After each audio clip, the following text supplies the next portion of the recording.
নমস্কার বন্ধুরা, আপনারা দেখছেন বং প্রকল্প ইউটিউব চ্যানেল। তাই আজকেও আবারও একটা লক্ষ্মীর ভাণ্ডার নিয়ে বড় ঘোষণা নিয়ে এসেছি। তাই চ্যানেলটিতে নতুন থাকতে গেলে অবশ্যই চ্যানেলটিকে সাবস্ক্রাইব করে রাখুন। চলুন প্রতিবেদনটা শুরু করা যাক। রাজ্যের মহিলাদের জন্য খুশির সংবাদ। জানুয়ারি মাসে কবে আসবে লক্ষ্মীর ভাণ্ডার প্রকল্পের টাকা? রাজ্যে যত রকমের প্রকল্প রয়েছে তার মধ্যে সবচেয়ে জনপ্রিয় প্রকল্প হচ্ছে লক্ষ্মীর ভাণ্ডার প্রকল্প। অন্যান্য সমস্ত প্রকল্প থেকে রাজ্যে সবচেয়ে বেশি সংখ্যক মানুষ সুবিধা পাচ্ছেন এই লক্ষ্মীর ভাণ্ডার প্রকল্পের দ্বারা। প্রত্যেক মাসে মাসে প্রকল্পের টাকা পাচ্ছেন মহিলারা।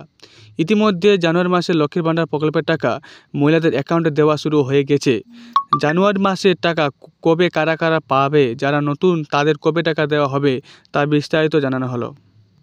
রাজ্যের কিছু জেলার মহিলাদের অ্যাকাউন্টে আজ লক্ষ্মীর ভাণ্ডারের টাকা, জানুয়ারি মাসের টাকা দিয়েছে রাজ্য সরকার। সঙ্গে দেওয়া হচ্ছে বাড়তি টাকা। তবে কিছু জেলাতে আজ টাকা দেওয়া হয়েছে, বাকি জেলায় আগামীকাল থেকে টাকা পাঠানো শুরু হবে বলে জানিয়েছে রাজ্য সরকার। হ্যাঁ বন্ধুরা, আজ রাজ্য সরকারের তরফে প্রায় 14 লক্ষেরও বেশি মহিলাদের ব্যাংক অ্যাকাউন্টে লক্ষ্মীর ভাণ্ডার প্রকল্পের টাকা পাঠানো হয়েছে।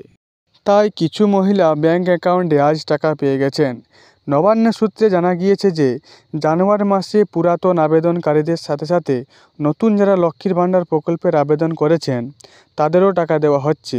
তাই সবার অ্যাকাউন্টে একটু দেরি করেই টাকা আসছে। তবে জানুয়ারি মাসে যারা টাকা পেতে বাকি রয়েছে, আগামী 17 তারিখের মধ্যে সবাইকে লক্ষ্মীর ভাণ্ডার প্রকল্পের টাকা দিয়ে দেওয়া হবে। হ্যাঁ বন্ধুরা, চিন্তার কোনো কারণ নেই, এই জানুয়ারি মাসের মধ্যেই আপনারা সবাই লক্ষ্মীর ভাণ্ডার প্রকল্পের টাকা পেয়ে যাবেন। তাই যদি চ্যানেলটিতে নতুন হয়ে থাকেন তাহলে অবশ্যই চ্যানেলটিকে সাবস্ক্রাইব করে রাখুন। নমস্কার।